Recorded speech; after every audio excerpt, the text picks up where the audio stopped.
Le Real Madrid qui s'incline 2-0 contre Liverpool en Ligue des Champions, 5e journée.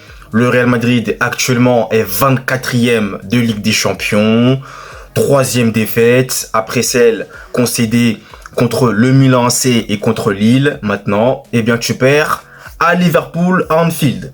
Donc jusqu'à maintenant, je dois vous dire, je vais être honnête avec vous, je m'attendais à ce que le Real s'incline contre Liverpool. Parce que actuellement, Liverpool est l'une des meilleures équipes au monde aux côtés du FC Barcelone.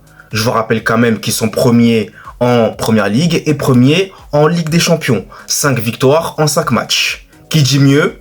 Je pense qu'actuellement, personne. Donc, moi, ça ne m'étonne pas qu'on ait malheureusement perdu ce match contre Liverpool. Ça aurait pu être bien pire, hein, parce que heureusement que vous avez côté Real Madrid, hein, parce que je vais monter tout doucement en pression, vous allez comprendre vite pourquoi. Hein, vous allez vite comprendre pourquoi. Mais je vais commencer par les points... Non, vous savez quoi? Je vais commencer par les points négatifs dans ce match. Kylian Mbappé. Je vais commencer par lui. Mais avant tout, désolé, hein, parce que quand même... Bonjour à tous et à toutes, j'espère que vous allez bien, que tout se passe bien pour vous. Moi, écoutez, ça va très bien, voilà, mais je suis très remonté. Voilà, je vais pas vous mentir, je suis très remonté. Et donc, avant de commencer cette vidéo, je vous invite à vous abonner, à liker, à partager, à commenter. Merci à vous de votre soutien, ça fait hyper plaisir. Donc, comme je disais, je vais poursuivre sur ma lancée avec Kylian Mbappé. Donc, le match que nous a pondu monsieur Kylian Mbappé, qui était sur le côté gauche, puisque Vinicius Junior, étant blessé, n'était pas présent dans ce match. D'ailleurs, au passage, Vinicius Junior m'a terriblement manqué sur ce match. Hein. Son absence s'est ressentie. Eh bien, Mbappé a livré une performance tocaresque, comme le dit si bien Stan de la chaîne Les Outsiders. Tocaresque. Inadmissible. Et moi, je suis très déçu parce qu'il nous a montré dans ce match. Moi, je l'attendais. J'avais espoir qu'il puisse se réveiller, que ça puisse être ce match-là puisse être un élément déclencheur pour lui. Ça n'a pas été le cas. Il a été immonde. Les récupérations de balles. Enfin, récupération de balles, il ne l'a même pas eu. Qu'est-ce que je raconte? Les passes ratées. Les mauvais choix. Aucun repli défensif. De la nonchalance. Des duels perdus. Dont celui perdu contre Connor Bradley. Qui l'a retourné et qui l'a mis la tête par terre. Voilà, incroyable, mais bien vrai. Et sans compter le penalty raté. Bah oui, je l'ai quand même oublié ce fait marquant. Le penalty raté, lorsque tu es mené 1-0 à ce moment-là par Liverpool. Grâce à un but de McAllister, qui a au passage, il a été le maître à jouer de cette équipe de Liverpool hier. Il a été monstrueux. Mais pour rester donc sur Kylian Mbappé, c'est pour moi l'un des pires matchs qu'il a livré. Je ne sais pas si j'ai vu pire dans la carrière de Kylian. Peut-être, hein, je me trompe peut-être, je sais pas. Mais en tout cas, l'un des pires matchs. L'un des pires matchs. Il est pas en confiance. Tu l'as senti que sur ce match-là, il a tout raté. Il a tout raté. Offensivement parlant, certes, t'avais Arda Güler, t'avais Brahim Diaz, mais c'était compliqué de combiner avec Mbappé. Très compliqué. Très compliqué. Aucune solution. Il n'y a rien en fait, il n'y a rien qui s'est passé et moi je suis désolé de le dire, ça va peut-être vous énerver ou vous choquer, mais après ce que j'ai vu de Kylian Mbappé hier soir, pour moi il n'a pas sa place en tant que titulaire au Real Madrid. Pour moi il doit goûter au banc de touche, il doit goûter au banc de touche, parce que cette prestation qu'il nous a livrée, je vous promets que moi ça m'a terriblement non seulement énervé mais déçu à la fois. Non, il est totalement passé à côté. Totalement. Et là, je ne peux pas le défendre. Je ne peux pas, parce que moi, vous le savez très bien, je suis quelqu'un, j'essaie de faire preuve d'objectivité dans chacune de mes vidéos quand je vois un match. Je l'analyse à l'instant T. Là, j'ai vu son match là contre Liverpool. Je ne peux pas faire semblant. Je peux pas dire que oui, il faut continuer à l'encourager, patati patata, faut faire preuve de patience, patati patata. Mais jusqu'à quand on va être patient en fait avec Kylian Mbappé? Moi, je vous pose la question, jusqu'à quand on va être patient? Parce que là, ce match-là, mais c'est vraiment de la pure folie, quoi. folie. Donc, pour moi, il doit goûter au banc de touche. Mais il va pas goûter au banc de touche. Hein. Je vous rassure, hein. Il goûtera pas au banc de touche. Non, je pense pas que Carlo Ancelotti le mettra sur le banc. Je pense pas. Parce que pour moi, il doit même sortir. Il doit sortir du match. Tu dois le mettre sur le banc, je dois faire entrer un autre joueur. Mais non, il a joué tout le match, bah... Ok, pas de galère. De toute façon, c'était sûr. Mais en tout cas...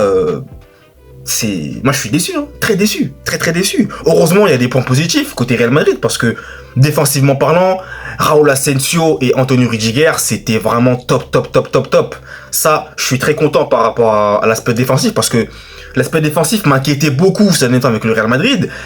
Mais là, depuis quelques temps, ça va beaucoup mieux. Surtout avec Raúl Asensio et Rudiger, je trouve qu'ils font plutôt un bon duo, plutôt complémentaire, intéressant. Donc ça, c'est une bonne nouvelle. Et Thibaut Courtois qui a encore été excellent, l'un des meilleurs gardiens au monde, je ne vais cesser de le répéter. Il a encore, délivré, il a encore démontré plutôt lors de ce match. Mais malheureusement, quand t'as le meilleur gardien du monde, ça ne suffit pas contre Liverpool. Hein. Ça suffit pas.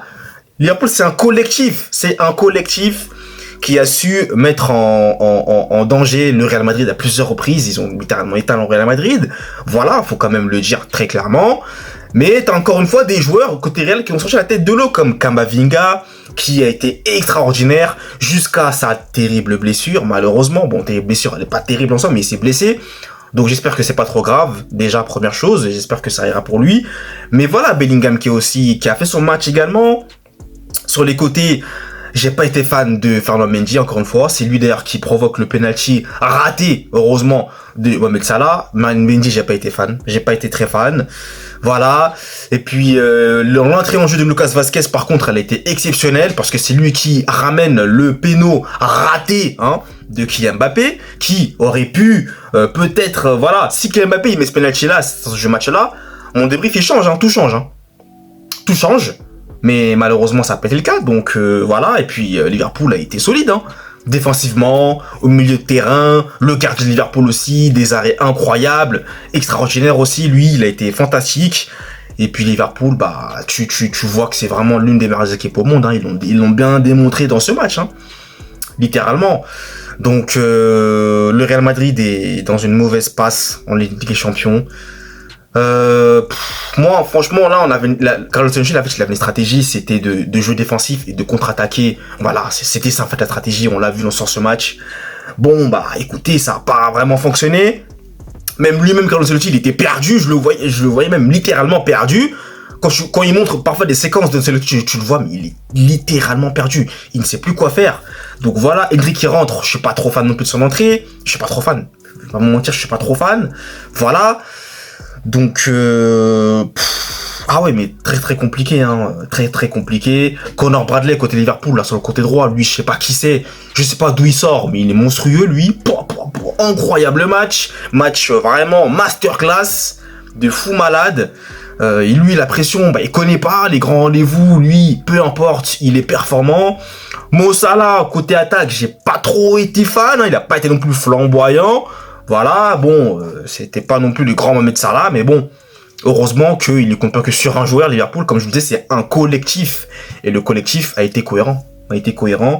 L'intensité, l'agressivité, les récupérations de balles, la rapidité dans les attaques proposées par Liverpool. Non, c'était impressionnant. Liverpool a délivré un match titanesque. Et d'ailleurs, bravo à eux pour ce magnifique match qu'ils ont livré face au Real Madrid.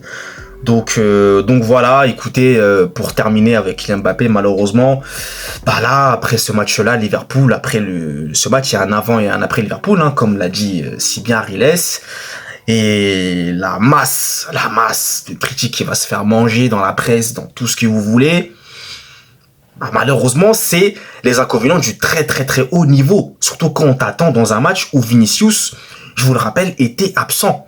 Et on a ressenti son absence-là. On comptait sur toi et tu n'as pas été à la hauteur, malheureusement. Donc, voilà, c'est terrible, mais qu'est-ce que vous voulez? Voilà, moi, j'arrête de trop parler. Moi, j'arrête, c'est terminé maintenant. Écoutez, on verra comment ça va se poursuivre pour Mbappé, mais c'est très chaud. C'est très chaud, je sais pas comment il va s'en remettre, mais on verra. Voilà. Donc, écoutez, ce débrief prend désormais fin. Merci à vous de l'avoir suivi et nous, on se retrouve très vite. Allez, peace!